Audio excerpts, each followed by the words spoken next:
Sir రాజాసింగ్ది ఈ మధ్య జనసేనలోకి వెళ్తాడని Raja Singh comments కూడా ఈ మధ్య వైరల్ అయింది. ఎలా చేస్తారు? అవును, రాజా సింగ్ గారు కారులో వెళ్తా కూడా ఆయన మాట్లాడారు. ఆయనకి చాలా ధన్యవాదాలు. ఎందుకంటే పవన్ కళ్యాణ్ గారి మీద, జనసేన పార్టీ మీద ఆయనకున్న అభిమానానికి ప్రత్యేకంగా మేము స్వాగతిస్తున్నాము.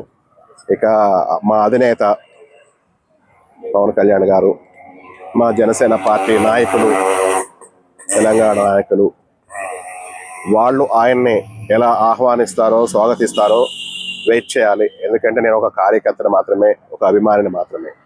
కానీ ఏంటంటే రాజా సింగ్ గారు అంటే ఒక రెబల్. బీజేపీ అంటేనే హైదరాబాద్లో గోషామాల్కి ఒక టాప్ లీడర్. మామూలు లీడర్ కాదు ఆయన, చాలా రెబల్. ఇప్పుడు ఓల్డ్ సిటీ ఉంటుంది, చార్మినార్, అదంతా మన ముస్లిమ్స్ వీళ్ళందరూ ఉండే ఏరియా. గోషామాల్ అనేది రాజా సింగ్ ఎక్కువ పర్సెంట్ హిందువుల వాళ్ళందరూ ఉండే ఏరియా. ఒక విధంగా బండి సంజయ్ గారు, రాజా సింగ్ బీజేపీకి మాత్రం మామూలు లీడర్లు కాదు, వాళ్ళకి మంచి పేరుంది. అదే ఇప్పుడు బండి సంజయ్ ఒక మీటింగ్ కానీ, ఒక సీఎం రేంజ్ మనిషి బండి సంజయ్. అలాగే రాజా సింగ్ గారు కూడా ఒక home minister range Raja Singh. ఇవాళ ఆయన జనసేనని, పవన్ కళ్యాణ్ గారిని పొగట్టం, జన సైనికుల్ని పొగట్టం చాలా హ్యాపీ అనిపించింది. ఎందుకంటే జన సైనికులు అంటే ఏదో రూపాయి కోసం ఆశపడేవాళ్ళు కాదు, పదవుల కోసం ఆశపడేవాళ్ళు కాదు.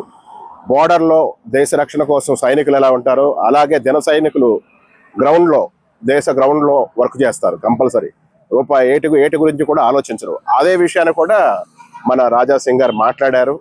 ఆయనకి చాలా చాలా ధన్యవాదాలు తెలియజేస్తున్నాం మరోసారి. ఎందుకంటే ఆయన మామూలు విషయం కాదు, పార్టీ గురించి చాలా విధంగా పొగిడాడు, అన్ని ఛానల్లో వస్తున్నాయి.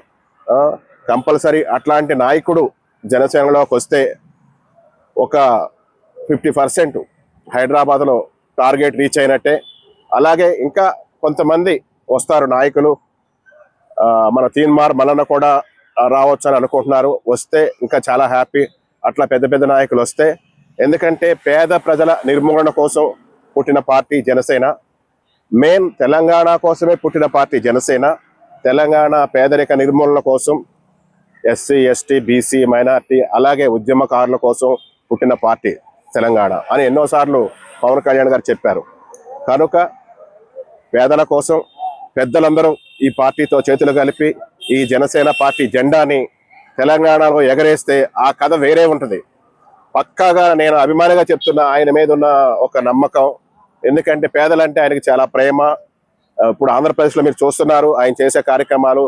మనం పదే చెప్పుకోవాల్సిన అవసరం లేదు. సోషల్ మీడియాలో ఏ సమస్య ఉన్నా ఆయన దగ్గరికి వెళ్ళి చెప్తే అది ఇమీడియట్లీ పరిష్కరిస్తున్నారు. అట్లాగే మన తెలంగాణలో కూడా చాలా పనులు చేస్తారు. జనసేన జెండా ఎగరేయాలి. ఇప్పుడు జనసేన కోసం ప్రతి జిల్లాలో, మండలాల్లో, తాలూకాల్లో మీటింగులు జరుగుతున్నాయి. మామూలుగా లేదు. ఇప్పుడు ఒకప్పుడు ఆంధ్రాలో అంతకన్నా ఎక్కువ ఫాస్ట్ ఉంది ఇక్కడ.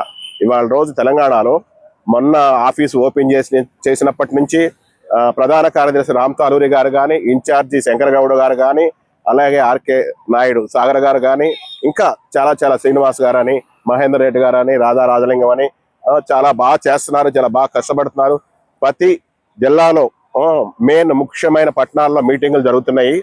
జనసేన పార్టీ గెలిసే సూచనలు దగ్గరలో ఉన్నాయి, గెలిసే రోజులు కూడా దగ్గరలో ఉన్నాయి, విమర్శించే వాళ్ళ నోళ్లు మూసే రోజులు కూడా దగ్గరలో ఉన్నాయి. ఎందుకంటే దోసుకునే పార్టీ కాదు ఇది, దాచుకునే పార్టీ కాదు, ప్రజలకు సేవ చేసే పార్టీ.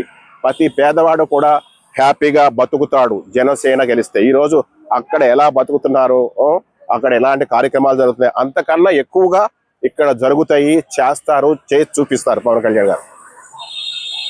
అంటే ఇప్పుడు బీజేపీతో ఆల్రెడీ పోటంగా ఉంది, ఇక్కడ కూడా ఈసారి కలిసి పని చేయము, సింగిల్ గా.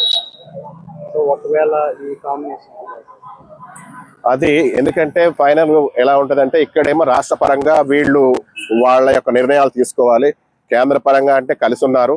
ఇక్కడ వాతావరణాన్ని బట్టి తెలంగాణ ఒక్క రాజకీయ విశ్లేషణ ఉంటుంది, దాన్ని బట్టి వాళ్ళు తీసుకునే నిర్ణయాలు వేరే ఉంటాయి. రామచంద్ర గారు కూడా ఏదో సినిమా వాళ్ళు అది అన్నారు అనలేదో ఏమో, కానీ ఒక పత్రికలో కూడా న్యూస్ వచ్చింది, సినిమా అభిమానులు, సినిమా పార్టీ అంటే. సార్, మీరు సినిమాలు చూస్తారు, మీరు సినిమా అభిమానులు, ప్రతి ఒక్కళ్ళు సినిమా వినోదం చూడండి ఎవరు ఉండరు. రామచంద్ర గారు, నేను కూడా మొన్న బై ఎలక్షన్ లో, జూబిల్స్ బై ఎలక్షన్ లో మిమ్మల్ని కలవటం జరిగింది. తొందరపడి ఎవరు కూడా నోర్లు జారొద్దు. ఎందుకంటే పైన మనం కలిసి ఉన్నాం ఎన్డీఏ కూటమిలో. ఆ, పెద్దలు తీసుకున్న నిర్ణయాలని మనం స్వాగతిస్తామని చెప్తున్నాను. అలాగే ఇక్కడ తెలంగాణ మా రాజకీయ నాయకులు కూడా రామ్ తాలూరి గారు ముఖ్య భూమిక పోషిస్తూ ప్రతి చోట ఆహర్నిశలో కష్టపడి చేస్తున్నారు. వాళ్ళు తీసుకునే నిర్ణయాలకి మేము అందరం కట్టుబడి ఉందాము. తొందరపడి బీజేపీ వాళ్ళు కానీ, జనసేన వాళ్ళు కానీ, అలాగే టీడీపీ ఎన్డీపీ కూటమికి సంబంధించిన వాళ్ళు కానీ నోర్లు జారొద్దు అని చెప్తున్నాను. ప్లీజ్ అందరం కలిసి ప్రయాణం చేద్దాం. కలిసి ఒక మంచి నిర్ణయం తీసుకుని ఎన్డీఏ కూటమిని గెలిపించే దశగా ప్రయత్నాలు చేద్దామని నా ఆలోచన.